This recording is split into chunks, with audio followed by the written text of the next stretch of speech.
Hi, thanks for joining me today. My name is Susan and this is My Cozy Kitchen.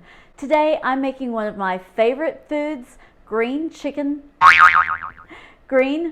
chicken enchiladas.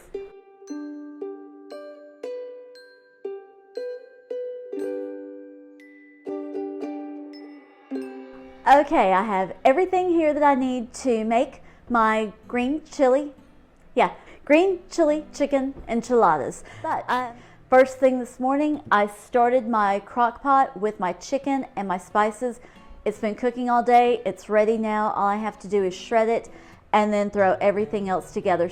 I follow this recipe, except I've been adding ranch along with the taco seasoning and all of the other things that I put in there. I'm going to get started. Oh, there's the oven. It's up at temperature 350, okay? So preheat your oven and get started making everything. And before I start the chicken, I'm going to go ahead and chop my jalapeno pepper.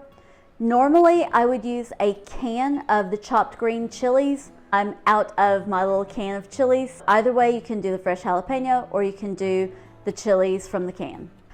Okay, for the jalapenos, I took out all of the seeds, all of the vein, and I'm going to dice these up nice and small.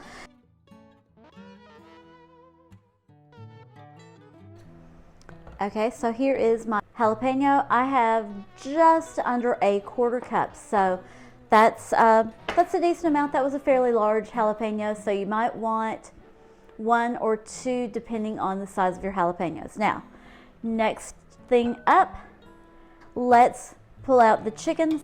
And because I started these from frozen, there's a lot of nice, yummy, flavorful broth down in here. I am going to pull part of that out because I'm going to put the chicken back into this. I did leave about a quarter cup of broth in the bottom of this. Let's go ahead and put a little bit of cream cheese in there so it can start melting. This will be about 2 ounces of the cream cheese. And I'm going to cut this into some little cubes to throw in there so that it will easily melt.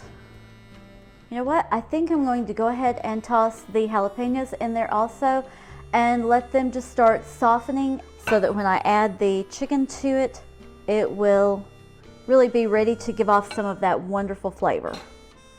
I don't know about you, but this is the way I cook here at home all of the time. If I don't have something and I really want to make something like, say, these enchiladas tonight, I thought I had an ingredient, I didn't, so I just substituted something else that I had. A lot of times I find that I end up with a better flavored dish when I do that. Don't be afraid, be fearless in the kitchen. Okay, and I'm just going to continue shredding my chicken, pulling it apart, and pulling out any pieces of skin or fat that I see. I like doing this in the crock pot because I can leave it on, I put the lid back on, it retains that heat, and then it helps to melt the cheese as I'm making the filling for the enchiladas. Now the cream cheese is getting nice and creamy. It's mixing in with the chicken really nicely. The jalapenos are mixed all the way through. It's a little bit dry, so I'm going to add just a touch of the broth. The next thing, I have 2 cans of mild green chili enchilada sauce. Going to dip 1/3 of a cup sauce. Let's get a little bit more. Let's put about 1/2 cup in here. So we're going to add about 1/2 cup of the enchilada sauce into the chicken. I'm just going to stir that in, get that all mixed in together. Okay, the last thing that goes into this, I have a 5-ounce can of evaporated milk.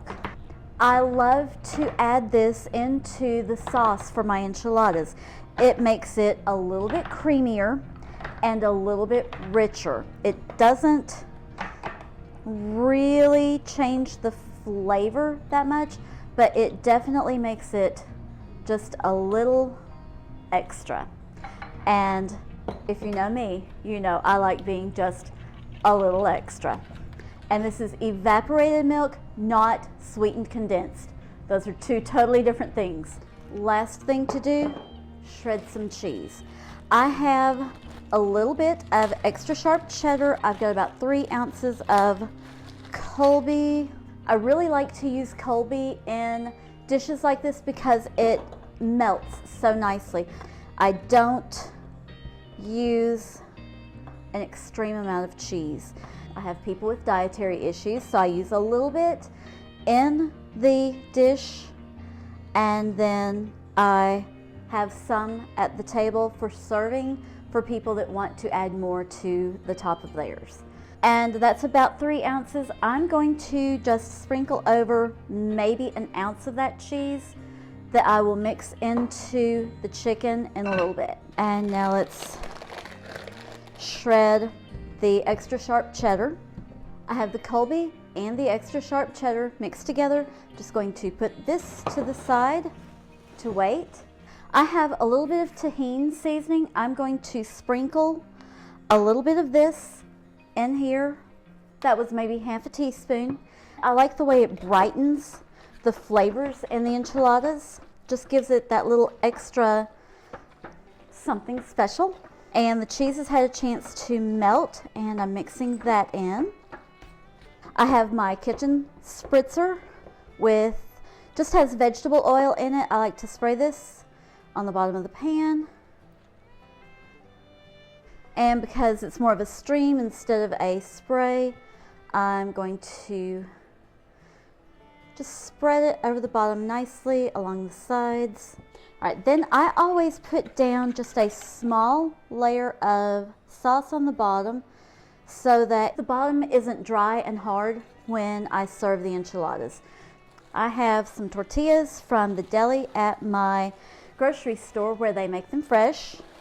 So I just like to spread a little bit of meat on here. I don't want it to be super thick, but I don't want it to be as thin as a flauta. And in it goes. And I will just continue doing that until I run out of chicken or tortillas. I'm not consistent with this. Some have more chicken than others. So.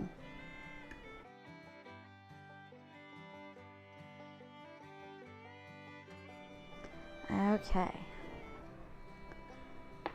All right, roll it up into the dish here with all the others. I like to use my ladle for this so that I can put a little bit over each one. I like to make sure that I cover each tortilla completely so that I don't end up with any hard edges. Okay, there's the last 3. Cover it all up. Scoop out that last bit and a little bit of cheese over the top. And I like to sprinkle just a little bit of tahini over the top. Look how pretty that is. The oven is preheated to 350 degrees. I'm going to put this in and cook it for 20 to 30 minutes. I want it to get nice and hot all the way through to start bubbling up, the cheese melted, and then we'll be ready for dinner. If you enjoyed today's video, please be sure and give it a big thumbs up. If you haven't already, please do subscribe. Make sure you ring that notification bell so that you find out every time I upload a new video to YouTube. Don't forget, the full recipe will be in the description box below. Tips, tricks, anything and everything that I can think of that you might want to know about this recipe will also be there. Now, I'll see you back in about 20 minutes with the final product. Oh my goodness, this smells so yummy. Let's see how it tastes.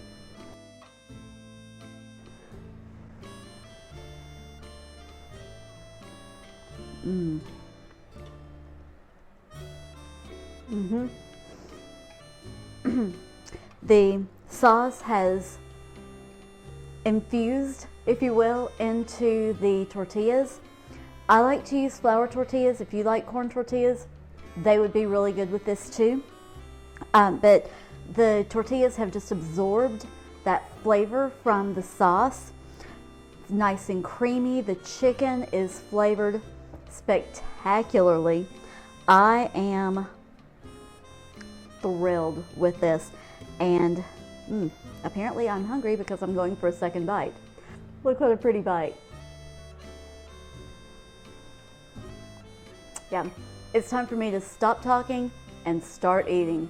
Thank you for joining me today on Susan's Cozy Kitchen, where I made green chili chicken enchiladas. Thanks for joining me. God bless.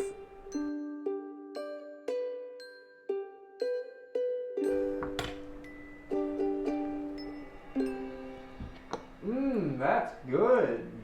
All right, and